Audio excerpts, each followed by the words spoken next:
Hello everyone, can you hear me well?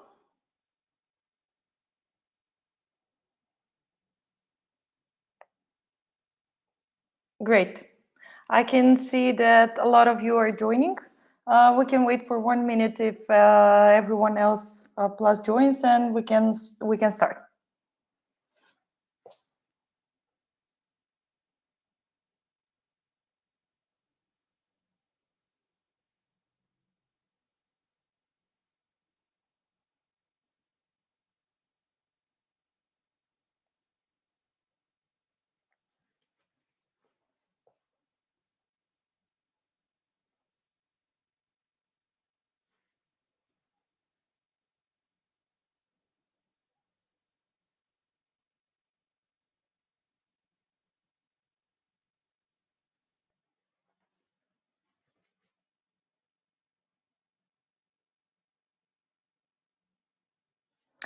Okay, great. We can start. So, hello everyone from my side. I'm Ivana and I work with digital products here at Elite International. I'm very happy to have this chance to meet you all. And I believe that some of you met my colleagues since we hosted 5 webinars so far. And it's amazing feeling to have the stage on my own for today and looking forward to this experience that we will have. I bet you know that this well saying that it is 5 times more expensive to attract new customers via skipping the existing ones. But what is really important about that saying and what should you actually do is what we are going to discuss today, and this is something that I will explain today. So before we dig into, I'd like to mention a few points. First of all, we are going to talk about lapse point and the methodology how to detect it.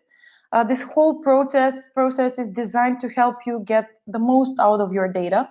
The second point is that as we go through the following slides, feel free to submit your questions that we will discuss at the end of the webinar.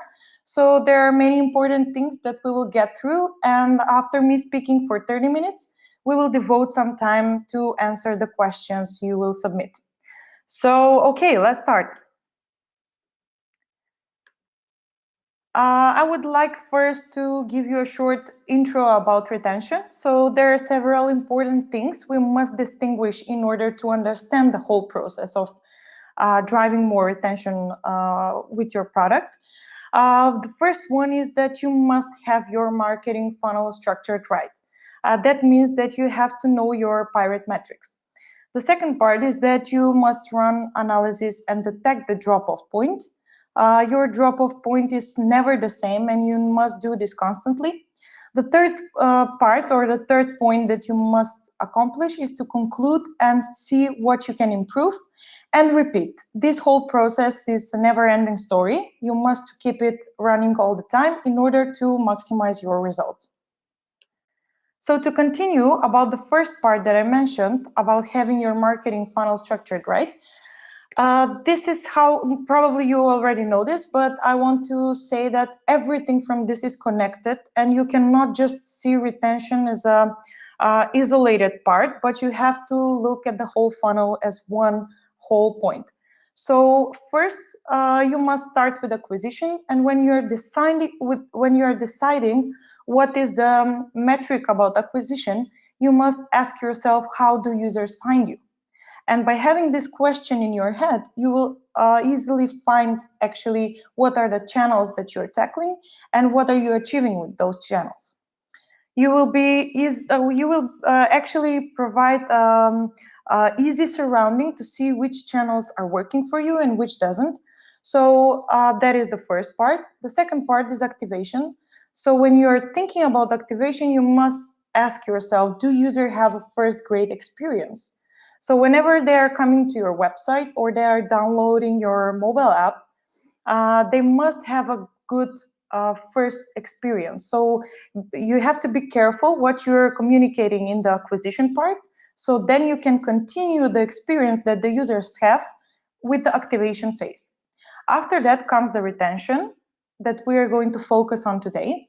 So here the question is, do users come back? We want to answer this question, and how can we make them come back and complete the actions we want them to. All this is connected, as I mentioned, and the fourth part is the revenue. How do you make money, and how easy or hard do users come to this part? And the final part is, do users tell others? So this means if you have a lot of segments that are actually referring your product, that means that they're happy and that you completed all the previous 4 steps correctly. So this is like the final check that you will do with your product. And if you're building a really good referral model, then that means that your funnel is working good. So to continue, beside this, you must pay attention to the stage of the life cycle your segments are. It's not the same when you have users at the early stage, when they are, for example, the first week in your product, or they're in the middle stage when they're already above 1 week, but less than 3 months, and the late stage when they're more than 3 months with your product. Why is this important is that all these 3 groups have a different point of drop-off. It's not the same experience for all of these 3 groups of users. So we will see a bit more now through the following slides. First, regarding the early stage users, which are with you for the first 7 days, this is called initial retention period, and it is the critical time during which a new user either becomes convinced to keep using or buying a product you're offering or the service you're offering, or drop-offs after 1 or a few visits in. This is something that we want to prevent, and that is why I attached this example of Duolingo. Maybe you use it, maybe you're not. But what is interesting about this is when you can see at the onboarding, at the start, when you download the app, you can see that the app itself asks you if you're a beginner or you're not a beginner. So this determines what flow are you going to enter within the app. So this is something that will prevent for the user to stay those 7 days and have a great experience. If you're not doing this at the beginning, then your users will most likely drop off in this stage. But we want to prevent that, and that is why we must consider this as the first point to tackle. The second type of segments of users that are highly likely to determine or to see a drop-off is medium retention, and that is a period when the interest in a product's novelty often fades. So this is the stage where, for example, the users are 3 months in and they have seen it all. They need something to stick onto. So this is the moment where you want to introduce some new features. This is where your growth team actually must be really innovative and share a lot of novelties within this part. Another thing that I want to mention here is, like, for example, think of a Snapchat user who constantly checks her friends' stories while having breakfast and again after dinner. So this is something that they keep on innovating in order to make it interesting for users when they come back to see something new and exciting. When we are going to pass all those stages and everything that I mentioned up until this moment, now we're considering the late stage users, which are more than 3 months in, and that is the long-term retention.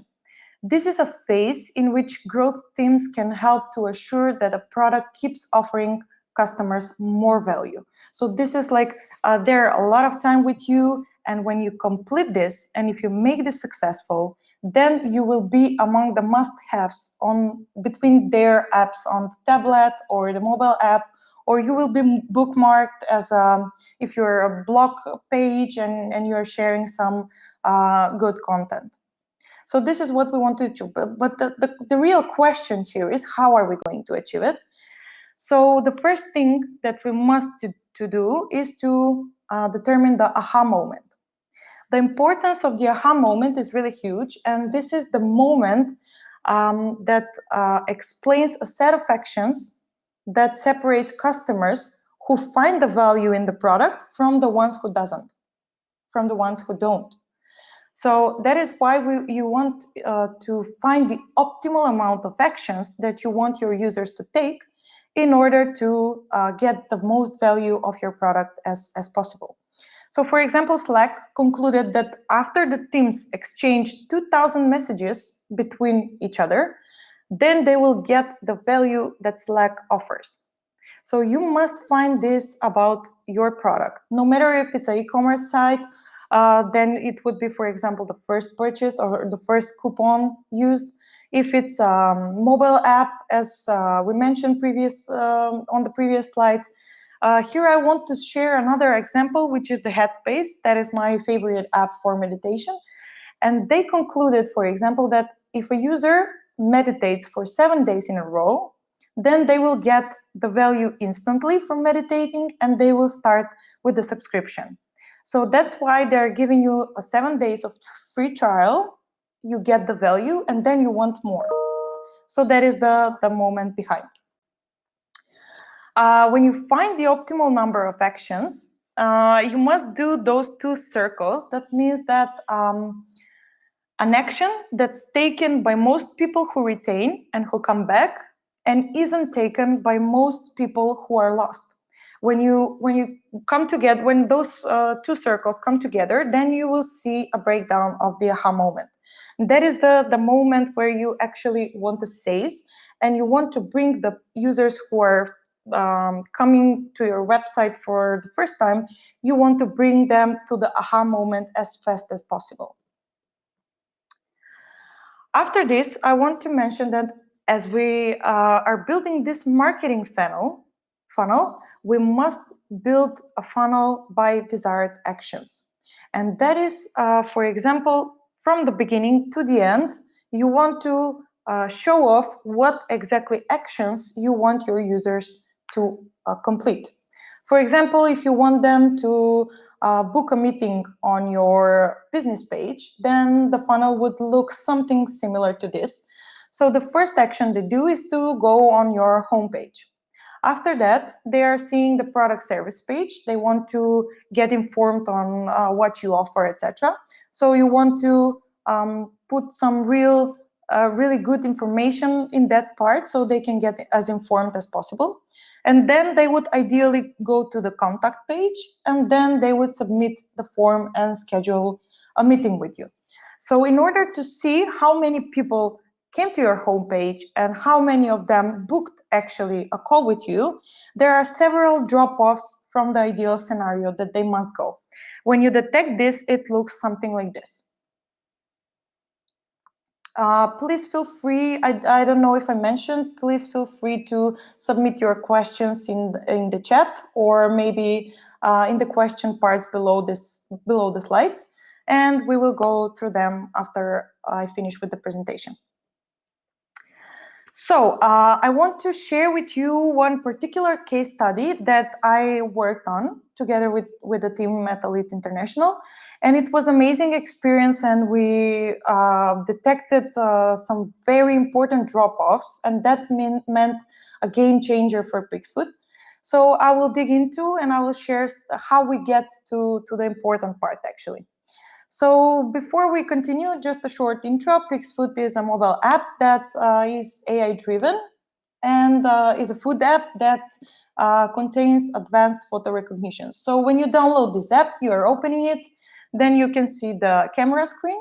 You take the camera screen and then you take a photo of any ingredient that you have in your fridge, and the app gives you recipes with that ingredient, also according to your personal preferences, food allergies, etc. So what we did is we analyzed a lot what is happening with Pixfood users, and we came up with a funnel like this. So the funnels that I showed you, we wanted to experiment a bit, and we showed it in this way. So this is again a funnel. If you take a look at the stages, you can see that we were analyzing the stimulus, the searching, the decision-making, the cooking, the result, which is eating. And then we translated those high-level points into specific actions that are happening within the app. So we have the users who are opening the app, who are taking a photo of ingredient, who are maybe typing an ingredient, etc., up until they come to a moment when they are watching the videos, step-by-step videos on how to cook a recipe. and see if they actually cooked the recipe or not. The red path means that most of the user chose this scenario. And that means that it is, the most natural way to the users comes to go this way. So we want to adapt that part in order to make it easier for the users to come to the real value of the product. So after this, we run some really in-depth analysis that I will share some parts of it with you. This is very important point where we found out exactly where the drop-off happened. What we found out is this is after some period of after the launching. We found out that we are struggling with actually the initial retention. This is the period where we mentioned this previously. This is the period that is a critical time during which a new user either becomes convinced to keep using your product or it drops off. So we built this funnel. So the first action that the user does is app open, then snap ingredient, then recommendation of the recipes, and then he or she opens a recipe. So in between all these steps, there is a drop-off happening. What we want to try to do is to make that drop-off to be as low as possible. So the highest drop-off happened from the first app open and snap ingredient. We analyzed this a lot and we were really wondering what is happening here. And after some analysis, we found out that users are skeptical when they open the app and the first thing they see is snapping ingredient and asking this app if I want to allow my camera to snap ingredients. So they were skeptical because they didn't know what to expect from this app. And that is why they said, okay, I won't allow my camera to snap ingredient. And they dropped off. We wanted to change this and we wanted to solve this this part of the app because we really believed and the app had a really great potential. So what we did after all this analysis is the following thing. We changed the in-app flow. We found out that that we need a solution that users actually don't need a boring onboarding tutorial, but they want to explore the app by themselves. And that is the moment where we actually change the flow. And the first thing now, when the users open the app, they would see the home screen with all the recipes listed. So they can now see the content. The thing that they don't see is the tailor-made recipes for them, but they're seeing the content behind. So in a subtle way, as they go through and as they click to some actions within the app, they can now see a subtle moments of explaining parts of the app. For example, when they're searching through the recipes, we're showing some circles that actually shows and hides to click on their profile and set up food preferences, allergies, and everything. And we're giving them a reason to do that, and that is see tailor-made recipes. Another thing, what we did is after some time, as they go through the app, they could afterwards go to the camera and snap the ingredient. So this was kind of revealing moment for the users, and they all of a sudden are finding something new about this app. So this showed really good results, and the most important part is that we had three important things that we took into consideration. That is that we had the trigger, we had the message, plus the recipe recommendation, which was the nice content part. The ability, user was able to proceed and to see the overall journey up until seeing step-by-step cooking tutorial. And the third part is the motivation, because in the first place, we know that we were targeting users to find something easy to cook. So that is the three moments that we paid a lot of attention to. After doing this, I would like to share some most effective ways to win your lapsed users back. And after detecting all these different segments of lapsed users, now is the time to take some actions. So if all that we talked up until this moment is something that you do from the behind the scenes, Now you're doing something that it will be visible to the customer. The first thing you can do is create email flows relevant for each segment of lapsed users. We're going to go separate for each of these 5 steps, so I can share some tips and tricks for you, or what to do for each of every of these tactics. The second thing is use Facebook custom audiences. The third one is get more personal and contact your users directly. Request feedback from your users constantly and use push notifications. The another point that I want to share with you is that after doing all this, you must be able to know when to let your customers go. Because continuing to send a lot of messages to inactive recipients will get you as a reputation as a spammer. And also you will burn money for the users that are probably at your product by mistake.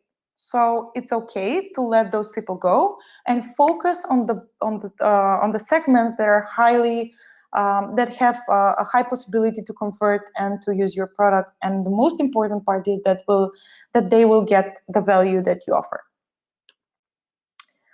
So first, when creating email flows relevant for each segment, what I mean by relevant by each segment is the ones that we mentioned. So the ones who are early in your product, who are in the middle of the experience that you offer, and a long time with you. All those 3 groups are requiring different approach. So that is why you would need probably at least 3 scenarios with the email flow for each and every of these segments. What is important is that you have to have 2 endings of the email flow. When often they say that it's good to have 3 to 5 emails before you decide if they will be reactivated segment or inactive segment. I suggest you go with 5 emails because you don't know what is the situation your users are at. So after sending those 5 emails, you would end up with reactivating that segment or deciding that those are the users that you are going to let them go. The second way of driving retention is retargeting with Facebook, and that is by using Facebook custom audiences.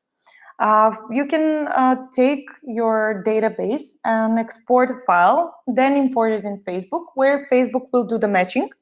And after Facebook is done with the matching, then you can send a campaign to retarget your customers and offer some discounts, or maybe show them your new feature, etc., etc. The third point is to get more personal and contact your users directly.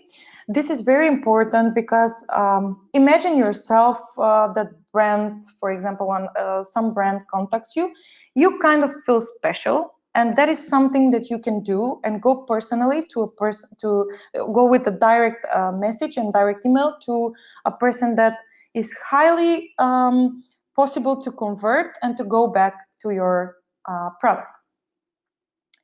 That is the third tactic. And the fourth one is to request feedback from your users constantly. There is another important and funny saying is that when you don't know what to do with your product, is ask your customers. So this is where you should, how to say, gather your inspiration from. Ask your users because they already used your product and they know what is the thing that they missed. I personally use a poll fish, and I definitely repeat the polls several times. So for the first time is when the users are at the beginning of using the app, after that the middle stage, and then the long-term stage. All of 3 works. Of course, you don't want to be spammy, but you can do this. You don't have to do it with the poll fish and the whole survey with 10 questions.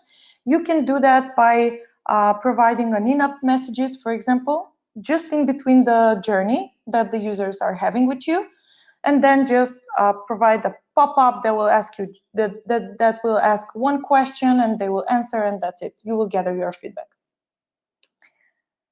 The fifth part is use push notifications. This is a really brave thing to do, and that is what you have to have in mind here in this part is that with push notifications, you're interrupting the user intentionally in something that they already do. So they're having one action, no matter what that is, and you are just in the middle of that action, you are interrupting the users. So what you need to be careful about this is that you want to provide really good information or a key message or something that it will be of a great value for them. That is why you need to be really relevant when you are sending this push notification. But that's not all, because when you're sending this push notification, you're not ending up the job there. They would, for example, open this push notification and enter the app. What happens afterwards? If they see the same experience that they saw when they dropped off, then it's most likely that they will drop off again.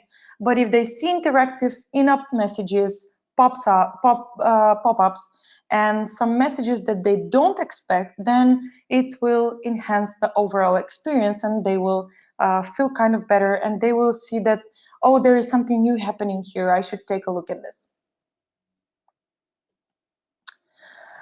We're slowly coming to the end part of the presenting mode. We're shortly going to enter the questions. But just to conclude, customers need to be kept engaged, especially when they start getting skeptical about you, or they got their attention to the other side. So the first thing is that what we learned today is retention should be your priority as much as acquisition is. All the parts of the funnel are very important. The second part is that you now know how to build your marketing funnel, and also you know how to structure your ideal customer pathway. You know how to spot where the drop-off is and transform your lapsed users into an opportunity.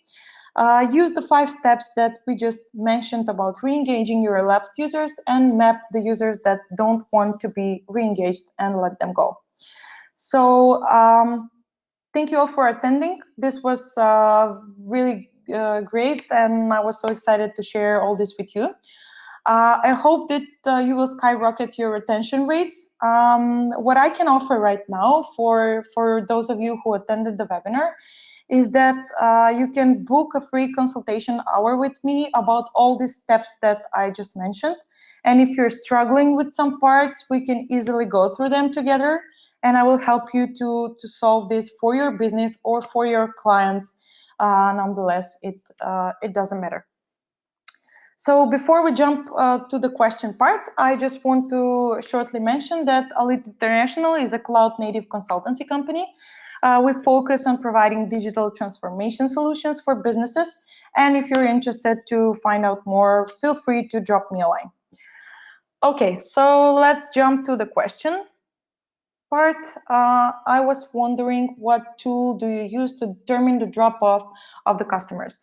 For Pixfoot and the showcase that I explained, I was using Mixpanel.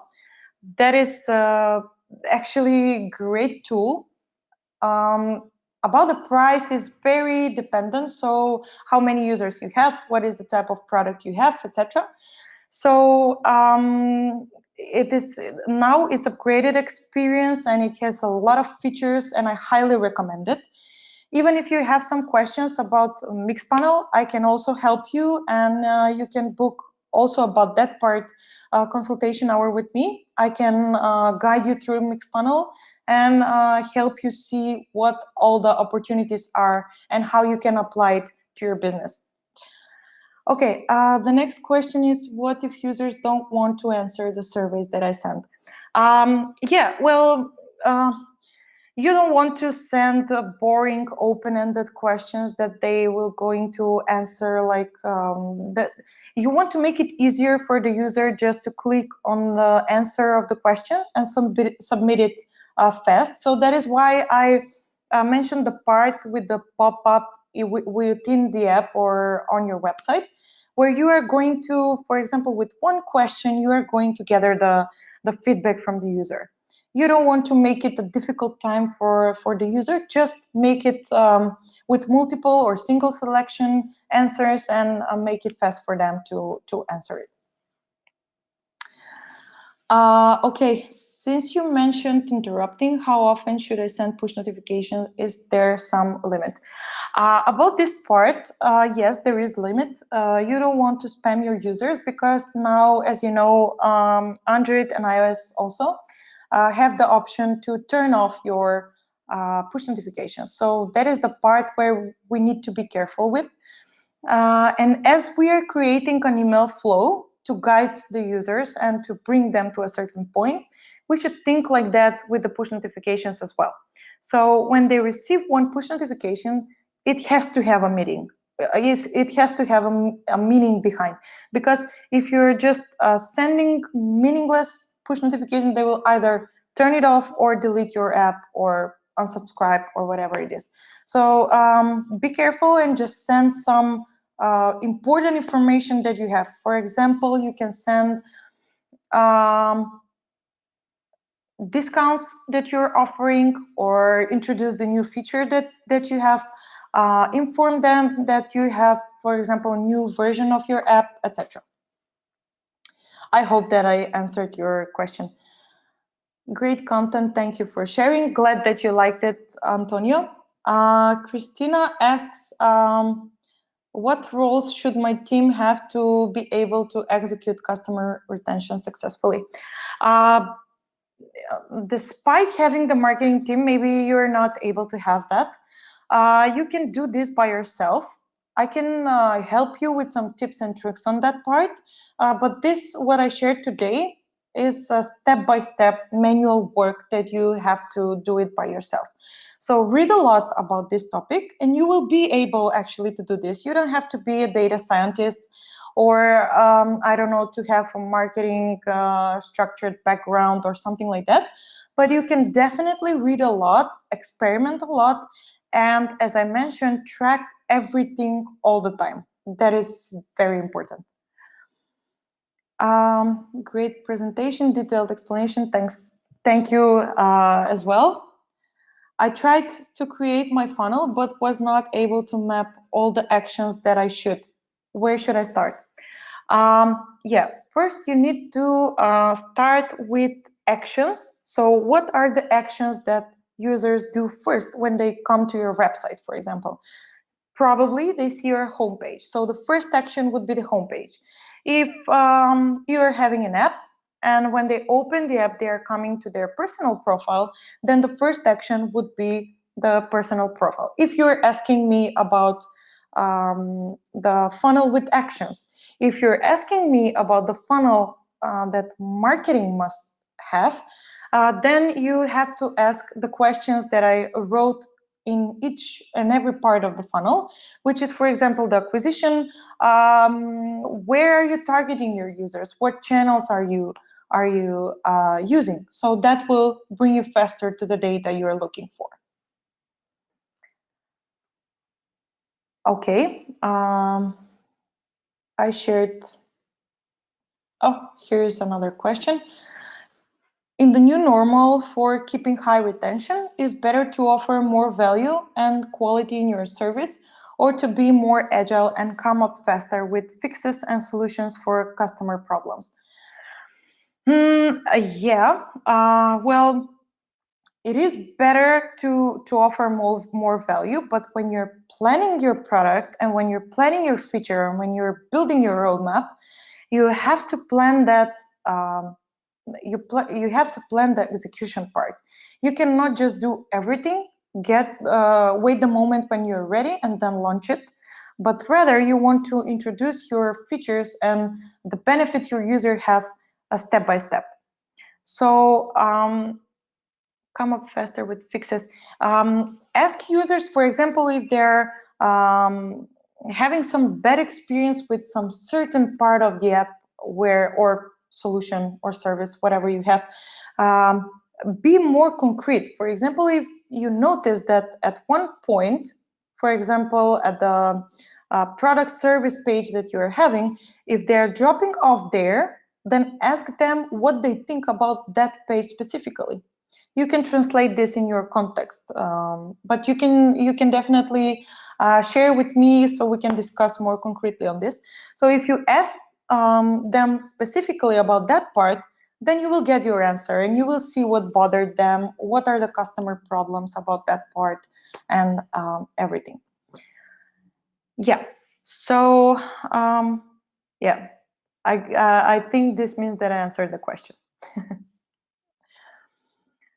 Okay, guys. So before we call this off, I will wait for 1 minute if you have any more questions.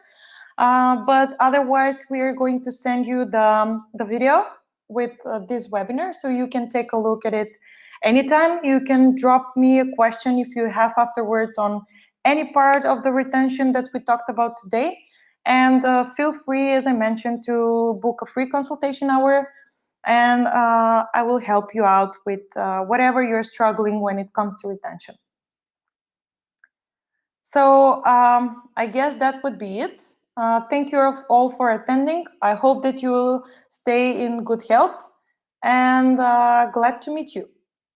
So hope that I will see you on the next webinars. Thank you as well. Bye-bye.